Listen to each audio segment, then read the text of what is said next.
Hello, my darling Pasangla, my dear medicos, my future doctors.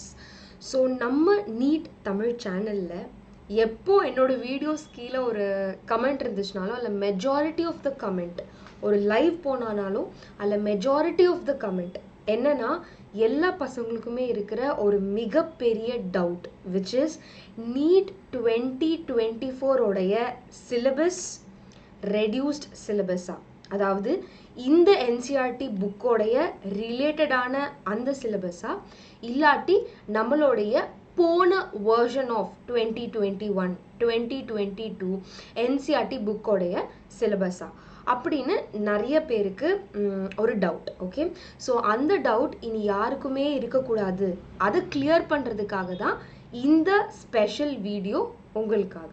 Okay, so first of all heading back to 2020, 2021, 2022. Okay, இந்த 3 வருஷமே நம்ம கோவிட்னால ரொம்ப அவதிப்பட்டோம், கரெக்டா? அப்போ ஒரு சிபிஎஸ்இ ஸ்டூடெண்ட்னால என்னன்னா எல்லாருமே ஆன்லைன் எக்ஸாம்ஸ் அட்டன் பண்ணிட்டு இருந்தாங்க. அப்போ அந்த ஸ்டூடெண்ட்டுக்கு ரொம்ப கஷ்டம். என்னது, ஆன்லைன் கிளாஸ்ல அட்டன் பண்ணிட்டு எக்ஸாமை போயிட்டு எழுதுறதுக்கு ரொம்ப கஷ்டம், கரெக்டா? ஸோ அதனால நம்மளுடைய Central Board of Secondary Education okay என்ன டிசைட் பண்ணாங்கன்னா, சில போர்ஷன்ஸ் எல்லாமே, சில சாப்டர்ஸ், சில இம்பார்ட்டண்ட்டான டாபிக்ஸ் அது எல்லாமே பசங்களுக்கு கொஞ்சம் ரெடியூஸ் பண்ணோன்னா அவங்களோட ஒர்க் லோட் குறையும், அவங்களோட ஸ்ட்ரெஸ் குறையும். பிகாஸ் யாருமே ஒரு டீச்சரை ஸ்ட்ரெயிட்டாக பார்த்து பழகலை, கரெக்டாக? எல்லாமே ஆன்லைன் மூலியமாக நடந்துச்சு. ஒரு கிட்டத்தட்ட 1.5 years pure online coaching classes தான் நடந்துட்டு இருந்துச்சு, சரியா?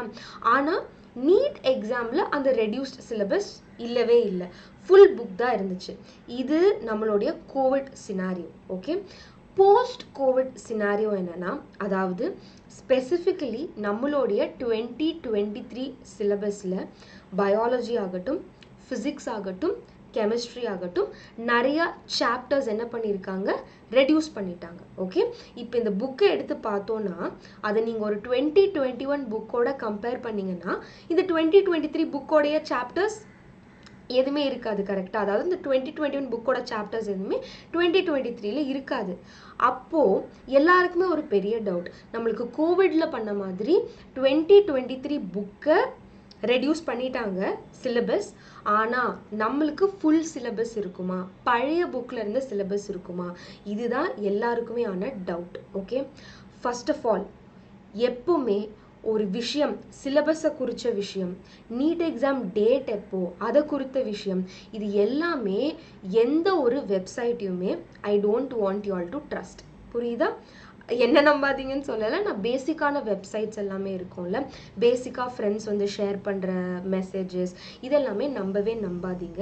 ஏன்னா சில பேர் என்ன பண்ணுவாங்கன்னா, ரூமர்ஸ் கிரியேட் பண்ணுறதுக்காக சும்மா ஒரு மெசேஜ் தட்டி விடுவோன்ட்டு ஸ்டூடெண்ட் கம்யூனிட்டியில் இது ஸ்ப்ரெட் ஆகும். அது கடைசியில் டீச்சராக ஒரு ஸ்டூடெண்ட் எனக்கே வந்து ஷேர் பண்ணுவான், மேம் இது உண்மையா அப்படின்னு. ரொம்ப ஃபன்னாக இருக்கும். பட் பேசிக்கான ஒரு விஷயம் பசங்களா, எதுவுமே நம்பாதீங்க. அப்போ எதுவுமே நம்பக்கூடாதுன்னா என்ன தான் நம்பணும் அப்படின்னா, நம்ம நீட் எக்ஸாம்க்கு ரொம்ப ரொம்ப முக்கியமான சைட் அப்படி என்னன்னா NTA, நேஷ்னல் டெஸ்டிங் ஏஜென்சி. இப்போ நான் உங்களுக்கு அந்த சைட்டுக்கு எப்படி போகணும், அதில் ஒரு நோட்டிஃபிகேஷன் எப்படி பார்க்கணும், அதில் நிறைய மாடல் எக்ஸாம் பேப்பர்ஸ் இருக்குது, அது எப்படி அட்டென்ட் பண்ணணும் எல்லாமே நான் உங்களுக்காக சொல்ல போகிறேன். ஓகே, ஸோ அது வரைக்கும் stay tuned. First of all நம்ம இந்த ரெடியூஸ்டு சிலபஸ் பற்றி பேசலாம். எப்போவுமே இது வரைக்கும் ஃபஸ்ட்டு முக்கியமான விஷயம், நம்மளுடைய நேஷ்னல் டெஸ்டிங் ஏஜென்சியிலேருந்து அஃபீஷியலாக, அதாவது அஃபீஷியலாக அந்த வெப்சைட்டில் நம்ம 2023 சிலபஸ் ஃபாலோ பண்ணக்கூடாது அப்படின்ற ஒரு விஷயம், அப்படின்ற ஒரு அஃபிஷியலான சென்டென்ஸ் ரிலீஸ் பண்ணவே கிடையாது. ஓகே, அதனால யாருமே பயப்பட வேண்டாம். நீங்கள் மேம் நான் ஒரு ட்ராப்பர் அப்படின்னா கவலையே வேணாம். ட்ராப்பர்னா மேக்ஸிமம் 1 or 2 years இதுக்கு முந்தின பேட்சாக இருப்பீங்க, கரெக்டாக? Maximum majority of the community 2000 23 பேட்சாக இருக்கும். 2000 மீதி எல்லாருமே 2024 எக்ஸாம் எழுதுகிறவங்களாம் இருப்பாங்க. அப்படி இருக்கும்போது ஒரு ட்ராப்பர் என்ன ஒரு சிலபஸை ஃபாலோ பண்ணுறீங்களோ அந்த சிலபஸை அப்படியே ஃபாலோ பண்ணிக்கோங்க. 2023 புக்கில் ஏதாவது ஒரு சாப்டர் கட் டவுன் ஆயிருந்துச்சுன்னா அந்த சாப்டருக்கு நீங்கள் இம்பார்ட்டன்ஸ் தர தேவை கிடையாது. ஓகே, இது ட்ராப்பர்ஸ்க்கு பொறுத்த ஒரு விஷயம். இப்போ ஃப்ரெஷ்ஷாக நான் ப்ரிப்பேர் பண்ணிட்டு இருக்கேன் மேம், நான் கிரேட் 12ல் இருக்கேன், நான் இந்த 2024 நீட் எக்ஸாம் எழுதிட்டு இருக்கேன், எழுத போகிறேன் அப்படின்ற ஒரு ஸ்டூடெண்ட்டாக இருந்தீங்கன்னா இதை ரொம்ப நல்லா பாருங்கள். ஓகே, ஃபர்ஸ்ட் என்ன பண்ணலான்னா நம்மளுடைய 2023 அப்டேட்டட் வெர்ஷன். இப்போது ஒரு புக்கை வந்து எடுத்துக்கிட்டிங்கன்னா, இப்போ ஏன்ட்ட இந்த புக் இருக்குது, இந்த புக் வந்து பயாலஜி புக். இது எந்த வேர்ஷன் புக்னா 2023 உடைய வேர்ஷன், அதாவது த மோஸ்ட் அப்டேட்டட் வேர்ஷனான புக். ஓகே, ஸோ இந்த புக்கில் வந்து மேக்ஸிமம் எனக்கு தெரிஞ்சு பெரிய சேஞ்சஸ் எதுவுமே கிடையாது. ஓகே, மேக்ஸிமம் ஒரே ஒரு சாப்டரை வந்து கட் டவுன் பண்ணியிருக்காங்க. அதாவது கிரேட் 12ல் ரீப்ரொடக்ஷன் அண்ட் ஆர்கனிசம்ன்ற சாப்டர் பழைய எடிஷன் புக்கில் இருந்துச்சு, இந்த புக்கில் இல்லை.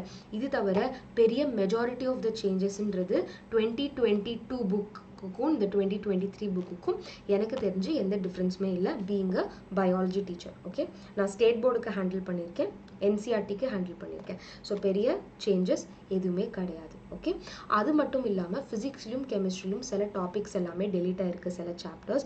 ஸோ இப்போ எல்லாருடைய கன்சர்ன் என்னென்னா அந்த 1-2 டெலீட்டட் சாப்டரை தான் ரொம்ப கன்சர்னாக வைக்கிறீங்க. ஆனால் உங்கள் எல்லாருக்குமே தெரியும் 99% இந்த புக்குக்கும் சரி ஒரு 2021 புக்குக்கும் சரி எந்த டிஃப்ரென்ஸுமே கிடையாது. ஓகே, இதுதான் முற்றிலும் உண்மை.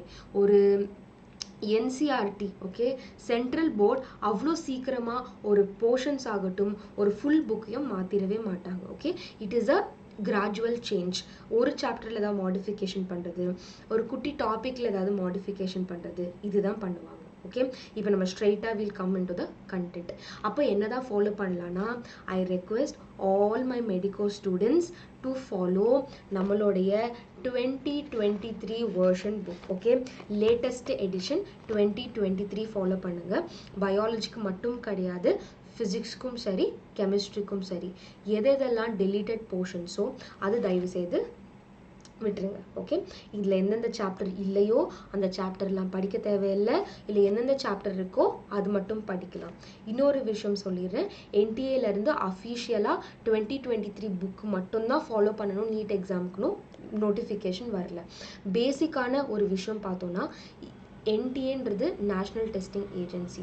இந்த நேஷ்னல் லெவலில் டெஸ்ட்டு கண்டக்ட் பண்ணுறவங்க நம்ம தமிழ்நாடு ஸ்டேட்டுக்கு மட்டும் கிடையாது, நம்மளுடைய இந்தியாவில் இருக்கிற எல்லா ஸ்டேட்டுக்குமே இவங்க கரெக்டான டெசிஷன் எடுப்பாங்க. அப்படி இருக்கும்போது ஒரு 2023 புக்கை படிக்கிற ஒரு குழந்தைக்கு, ஒரு ஸ்டூடெண்ட்டுக்கு 2022 வெர்ஷன் நீ படிக்கணும், பழைய வெர்ஷன் படிக்கணும்னு எந்த ஒரு எஜுகேட்டட் எந்த ஒரு குழுமே ஒரு டீம்மே அப்படி ஒரு டெசிஷன் எடுக்கவே எடுக்காது. அதை நான் 100% ஷூரிட்டி தரேன். ஓகே, ஸோ அதனால யாருமே பயப்பட வேண்டாம், நம்ம அஃபிஷியல் நோட்டிஃபிகேஷனுக்காக வெயிட் பண்ணலாம். அண்ட் மை டார்லிங் பசங்களா, ப்ளீஸ் ரெடியூஸ்டு சிலபஸை வந்து ஒரு பெரிய விஷயமா கன்சிடர் பண்ணாதீங்க. ஹார்ட்லி 1 or 2 சாப்டர்ஸ் தான் டிஃப்ரென்ஸ். ஓகே, நான் திருப்பியும் சொல்கிறேன், ஃபிசிக்ஸ் ஆகட்டும் கெமிஸ்ட்ரி ஆகட்டும் பயாலஜி ஆகட்டும் follow strictly 2023 edition of NCERT textbook.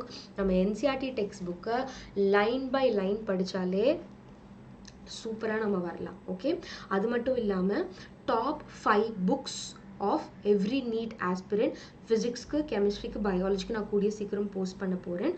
அது மட்டும் இல்லாமல் top 5 medical colleges of Tamil Nadu. Okay, Tamil Nadu உள்ள பசங்களுக்கு மெஜாரிட்டியாக பேரண்ட்ஸை விட்டு பிரிஞ்சு போக ரொம்ப கஷ்டம் இல்லை. நம்ம சவுத் எல்லாம் பேரண்ட்ஸோட ரொம்ப பாண்டிங்கில் இருப்போம். ஓகே, எனக்குமே ஒரு பாயிண்ட் ஆஃப் டைமில் அந்த மாதிரி இஷ்யூஸ் ஃபேஸ் பண்ணியிருக்கேன். ஸோ அந்த மாதிரி இஷ்யூஸ்லாம் ஃபேஸ் பண்ணாமல் இருக்கணும்னா நம்ம நிறைய மார்க்ஸ் ஸ்கோர் பண்ணணும். அதோடைய டிப்ஸ் அண்ட் ட்ரிக்ஸ் எல்லாமே நான் உங்களுக்கு சொல்லித்தரேன். இப்போ நெக்ஸ்ட் முக்கியமான விஷயம் நான் உங்களுக்கு சொல்ல போகிறது கற்றுத்தர போகிறேன். அதாவது கூகுளில் போய் எல்லாருக்குமே இது தெரியும், பட் ஆனால் சில பேர் தெரியாதவங்க கற்றுக்கோங்க. நம்மளுடைய நேஷ்னல் டெஸ்டிங் ஏஜென்சியோட வெப்சைட்டுக்கு போயிட்டு எப்படி ஒரு மாடல் குவிஸோ ஒரு சாம்பிள் பேப்பரோ இல்லை ஒரு அஃபிஷியல் நோட்டிஃபிகேஷனோ எப்படி ஃபாலோ பண்ணுறதுன்னு நான் உங்களுக்கு காமிக்க போகிறேன். நார்மலாக கூகுள் போயிருங்க. கூகுள் போயிட்டிங்கன்னா NTA அப்படின்னு டைப் பண்ணால் போதும். Okay, just type NTA. இப்படி NTA அப்படின்னு டைப் பண்ணிங்கன்னா நேஷ்னல் டெஸ்டிங் ஏஜென்சியோட சைட் இந்த மாதிரி ஓப்பன் ஆகும். ஓகே, ஸோ இந்த சைட் ஓப்பன் ஆகுன உடனே காண்டாக்ட் அஸ், அபவுட் அஸ் இந்த மாதிரிலாம் இருக்கும். நீங்கள் கீழே போனீங்கன்னா இங்கே லேட்டஸ்ட் அட் NTA அப்படின்னு ஒரு ஆப்ஷன் இருக்கும். ஓகே, ஸோ ஆக்சுவலாக நான் வீடியோவோட மெஜாரிட்டி மறைக்கிறேன்னு நினைக்கிறேன். ஒரே நிமிஷம், I'll just ஓகே. ஸோ இப்போ எல்லாருக்கும் தெரியும். ஸோ நார்மலாக என்ன பண்ணுறீங்கன்னா நம்மளோட NCERT NTA ஒரு சைட்குள்ளார போயிட்டு லேட்டஸ்ட் அட் NTA அப்படின்னு இருக்கு இல்லையா, இங்கே தான் எந்த மாதிரியான ஒரு நோட்டிஃபிகேஷனும் உங்களுக்கு வரும். அதாவது அப்டேட்டட் நீட் சிலபஸோடைய நோட்டிஃபிகேஷன் ஆகட்டும், எல்லாமே இந்த லேட்டஸ்ட் NTA தான் உங்களுக்கு வரும். சரியா? ஸோ இந்த ஒரு விஷயத்த ப்ராப்பராக ஃபாலோ பண்ணுங்கள். யார் எது சொல்கிறதையும் நம்ப தேவையில்லை. Okay, next important thing, NTA எப்போ நீட் எக்ஸாம் எல்லாமே NTA ரிலீஸ் பண்ணுவாங்க. எந்த ஒரு பயமுமே தேவையே கிடையாது. இந்த மாதிரி நிறைய ஆப்ஷன்ஸ் இருக்கும். ஓகே, ஸோ இப்போதைக்கு இந்த ஆப்ஷன் பற்றி நம்ம எதுவுமே கற்றுக்க தேவையில்லை. எக்ஸாமுக்கு ப்ரிப்பேர் பண்ணுறதை மட்டும் பார்ப்போம். பட் முக்கியமாக இந்த நோட்டிஃபிகேஷனை மட்டும் நீங்கள் ஞாபகம் வச்சுக்கோங்க. நெக்ஸ்ட் முக்கியமான விஷயம், நம்ம மாக் டெஸ்ட் இந்த சைட்டை ஓப்பன் பண்ணிடணும். எங்கே? NTA போயிட்டு இங்கே தேர்ட் பட்டன் மாக் டெஸ்ட் அப்படின்னு இருக்கு இல்லையா, இதை கிளிக் பண்ணிங்கன்னா இது வந்து பேசிக்காக செப்பரேட். ஸோ என்ன எக்ஸாம், நீங்கள் வந்து UGC நெட் எக்ஸாம், அதாவது MSc முடிச்சுட்டு PhD ஸ்காலர்ஸ், நான் இந்த எக்ஸாம் எழுதியிருக்கேன் UGC நெட், நீட் எக்ஸாமா என்னென்னமே. ஓகேவா? ஸோ நீட் எக்ஸாம் நம்ம கிளிக் பண்ணிக்கலாம். கிளிக் பண்ண உடனே பேப்பர் நீட் 2019 பேப்பர் இருக்குது, ஃபிசிக்ஸ் பேப்பர் இருக்குது, கெமிஸ்ட்ரி பேப்பர் இருக்குது, பயாலஜி பேப்பர் இருக்குது. உங்களுக்கு எந்த பேப்பர் வேணுமோ அதை கிளிக் பண்ணிட்டீங்கன்னா இந்த மாக் டெஸ்ட் எதுலேருந்து, டிசம்பர் 2018 ஓகே, தோராயமாக 18, 19, 20, 21, 22 லாஸ்ட் 5 இயர்ஸ் கொஷின் பேப்பரோடைய கியூமுலேட்டிவாக இந்த ஒரு சப்ஜெக்ட்டுமே கொடுத்துருக்காங்க. அங்கே ஸ்டார்ட் மாக் டெஸ்ட்டுன்னு கொடுத்துட்டிங்கன்னா இது நம்மளோட யூசர் நேம் பாஸ்வேர்ட் ஆட்டோமேட்டிக்காக ஜெனரேட் ஆகிடும். அதை நான் என்ன பண்ணணும், நார்மலாக கிளிக் லாகின் டு ப்ரொசீட், எதுவுமே பண்ண தேவையில்ல, ஜஸ்ட் லாகின் பண்ணிக்கணும். ஓகே, லாகின் பண்ண உடனே உங்களுக்கு என்ன லாங்குவேஜ், இதில் வந்து பேசிக்காக இங்கிலீஷ் தான் இருக்குது. ஸோ இது வந்து இங்கிலீஷில் எக்ஸாம் எழுத போகிற பசங்களுக்கு ரொம்ப யூஸ்ஃபுல்லாக இருக்கும். நம்ம மெஜாரிட்டியாக தமிழில் படித்தாலும் இங்கிலீஷில் எழுத போவோம். சரியா? இப்போ நெக்ஸ்ட்டு இது மாதிரியான ட்ரிக்ஸ் எல்லாம் சொல்லியிருப்பாங்க. இந்த மாதிரி வெள்ளையாக ஒரு கொஷின் பக்கத்தில் காமிச்சிச்சுன்னா அந்த கொஷினே நம்ம ஓப்பன் பண்ணல அப்படின்னு அர்த்தம். ரெட்டு காமிச்சிச்சுன்னா அந்த கொஷின் நம்ம படிச்சுட்டு ஆன்சர் பண்ணல. க்ரீன்னா அந்த கொஷினை படிச்சுட்டு ஆன்சர் பண்ணியிருக்கோம். இது மாதிரி பர்பிள் கலரில் இருக்கோன்னா இந்த கொஸ்டினை வந்து நீ ஆன்சர் பண்ணலை, பட் நான் லேட்டராக ஆன்சர் பண்ணுறேன்ட்டு ரிவ்யூ கொடுத்துருக்கேன்னு அர்த்தம். ஓகே, அதுக்கப்புறம் இந்த கொஸ்டினை ஆன்சர் பண்ணிட்டேன், அதுக்கப்புறம் மார்க்ட் ஃபார் ரிவ்யூ, இதிலேருந்து இதுக்கு போகிறது. இதெல்லாம் பேசிக்காக ஒரு டெஸ்ட் அட்டென்ட் பண்ணிங்கனாலே உங்களுக்கு புரிஞ்சிடும். ஸோ கீழே போயிட்டு ஐ ஹாவ் ரெட் அண்ட் அண்டர்ஸ்டுட்னு கொடுத்து ப்ரொசீட் அப்படின்னு கொடுத்துட்டிங்கன்னா இந்த மாதிரி ஒரு போர்ட்டல் ஓப்பன் ஆகும். ஓகே, பார்த்தீங்களா எத்தனை கொஸ்டின்ஸ் இருக்குது? ஆல்மோஸ்ட் 90 கொஸ்டின்ஸ் இருக்குது. உங்களுக்கு ஆல்மோஸ்ட் 2 hours 59 minutes 3 hours கொடுப்பாங்க. ஓகே, 3 hours கேண்டிடேட் நேமு எல்லாமே இதெல்லாம் முடிச்சுட்டு சப்மிட் கொடுத்துடணும். இங்கே பாருங்கள், இப்போ வந்து save and mark for review இப்படின்னு நான் ஏதோ ஒரு ரேண்டமான ஆப்ஷன் கொடுத்துட்டேன். ஓகே, ரேண்டமான ஆப்ஷன் கொடுத்துட்டேன். சேவ் அண்ட் மார்க் ஃபார் ரெவ்யூன்னு கொடுத்துட்டேன்னா இங்கே பார்த்தீங்களா ஃபஸ்ட்டு கொஸ்டின் நான் ரெவ்யூக்கு மார்க் பண்ணியிருக்கேன். ஓகேவா? ஸோ அது மட்டும் இல்லாமல் செகண்ட் கொஸ்டின், இப்போ செகண்ட் கொஸ்டினுக்கு போகலாம். நான் இதை என்ன கொடுத்துட்டேன், ஏதோ ஒரு ஆப்ஷன் இது பண்ணிட்டு mark for review and next. அதாவது இந்த சேவ் அண்ட் மார்க் ஃபார் ரெவ்யூக்கும் மார்க் ஃபார் ரெவ்யூக்கும் என்ன ஒரு ஸ்பெசிஃபிக்கான விஷயம்னா, நம்ம வந்து மெஜாரிட்டியாக any 10 questions any 5 questions section பியில் நம்ம வந்து விட்டுடலாம் இல்லையா, அதுக்காக 20 questionல 50 question அட்டென்ட் பண்ணுறதுக்காக சில இந்த மாதிரி திங்ஸ் கொடுத்துருக்காங்க. இது நெகட்டிவ் மார்க்கிங்கோட உங்களுக்கு ரிசல்ட் வரும். ஓகே, ஸோ இந்த மாதிரி நான் ஃபுல்லாக எழுதி முடிச்சுட்டு சப்மிட் கொடுத்துட்டேன்னா இங்கே வந்து நம்பர் ஆஃப் கொஷின்ஸ் இருக்கும். நான் எத்தனை கொஷின் ஆன்சர் பண்ணியிருக்கேன், எத்தனை கொஷின் ஆன்சர் பண்ணலை, எத்தனை கொஷினை mark for review. Okay, so அதுக்கப்புறம் எஸ் அப்படின்னு கொடுத்துட்டிங்கன்னா என்னோட ரிசல்ட் நான் ஸ்கோர் பண்ணிடலாம். ஸோ என்னோட ரிசல்ட் ஸ்கோர் பண்ணோன்னே எல்லாமே எனக்கு இருக்கும். ஸ்கோர் வந்து -1ல் இருக்குது, ஏன்னா நான் ஃபஸ்ட்டு சூஸ் பண்ண கொஷின் வந்து அதோட ஆன்சருமே தப்பு. ஓகேவா? ஸோ பேசிக்கான விஷயம். ஸோ ஸ்கோர் வந்து -1, அதாவது உங்கள் நெகட்டிவ் மார்க்கிங் இதில் வந்துடும். அதுக்கப்புறம் கரெக்ட் ஆன்சர்ஸ் இவ்வளோ, தப்பான ஆன்சர்ஸ் இவ்வளோ அப்படின்றது வந்துட்டு ஒரு கொஷனில். ஸோ நீங்கள் தப்பான ஆப்ஷனை சூஸ் பண்ணது கரெக்டான ஆப்ஷன் என்ன அதுன்றது இதில் வரும். அதே மாதிரி நெக்ஸ்ட் போயிட்டு எல்லா 90 கொஷனுக்கும் பார்த்துட்டு student feedback. Okay, so student feedback இது என்னென்னா, இன்கேஸ் இந்த டெஸ்ட்டு ரொம்ப ஈஸியாக இருக்குன்னு நீங்கள் நினச்சிட்டிங்கன்னா இது ரொம்ப ஈஸியாக இருக்குது, இல்லை ரொம்ப கஷ்டமாக இருக்குது, உங்களோட ஃபீட்பேக் இது கொடுக்கணுன்னு அவசியமே கிடையாது. இன்கேஸ் நீங்கள் கொடுக்கணும்னு நினச்சிங்கன்னா என்டிஏ வந்து இதை கன்சிடர் பண்ணிப்பாங்க. ஓகேவா? ஸோ இன்றைக்கி நான் 2 முக்கியமான விஷயங்கள் வந்து உங்களுக்கு சொல்லியிருக்கேன்னு நினைக்கிறேன் பசங்களா. ஸோ ஃபஸ்ட்டு முக்கியமான விஷயம் 2023 புக்கையே நீங்கள் ஃபாலோ பண்ணுங்கள். நம்ம அஃபிஷியல் நோட்டிஃபிகேஷன் வரைக்கும் வெயிட் பண்ணுவோம். பட் நான் ஷார்ட்டாக சொல்வேன், ஒரு என்சிஆர்டி டெக்ஸ்ட் புக்கில் இந்த வருஷனை ஒன்றுத்தையும் ஒரு நீட் எக்ஸாமுக்கு பழைய வருஷனையும் அப்படி பண்ணவே மாட்டாங்க. அப்படி பண்ணிங்கன்னா எல்லா ஸ்டூடெண்ட்டுக்குமே அது கஷ்டமாக இருக்கும். ஸோ இந்த சிலபஸை மட்டும்தான் ஃபாலோ பண்ணுவாங்க. நீங்கள் ஒரு ட்ராப்பராக இருந்தீங்கன்னா பழைய புக்கையை ஃபாலோ பண்ணிக்கோங்க. பட் மேக் ஷுர் டெலிட்டட் போர்ஷன்ஸ்க்குலாம் அவ்வளோ இம்பார்ட்டன்ட் கொடுக்க வேண்டாம். ஓகே, அது மட்டும் இல்லாமல் இப்போ நான் என்டிஏ போயிட்டு உங்களுக்கு அதுவும் சொல்லி கொடுத்துட்டேன். எனக்கு ரொம்ப சாட்டிஸ்ஃபைடாக இருக்குது. நான் புதுசாக ஒரு விஷயம் உங்களுக்கு சொன்னேன்னு. இனிமேல் யாருக்குமே, அதாவது நம்ம நீட் தமிழ் சேனலில் இருக்கிற இந்த 10,000 பசங்களுக்குமே எந்த ஒரு டவுட்டுமே வேண்டாம். ஸோ எந்த ஒரு விஷயம்னாலுமே I am there for you. Priyanka ma'am is there for you. Do not worry anything. இதே மாதிரி எந்த மாதிரி வீடியோஸ் வேணுமோ அதுவுமே நீங்கள் கமெண்ட்டில் போஸ்ட் பண்ணுங்கள். அது மட்டும் இல்லாமல் இந்த வீடியோ ரொம்ப யூஸ்ஃபுல்லாக இருந்துச்சுன்னா லைக் பண்ணுங்கள். அதுதான் நீங்கள் எனக்கு இன்டர்ன் பண்ணுற பெரிய ஹெல்ப். அது மட்டும் இல்லாமல் நம்ம சேனலுக்கு இந்த மாதிரி நிறையா அப்டேட்ஸ்க்கு சப்ஸ்கிரைப் பண்ணுங்கள். ஸோ நான் வேறு ஒரு nice video meet you all. Until then bye by.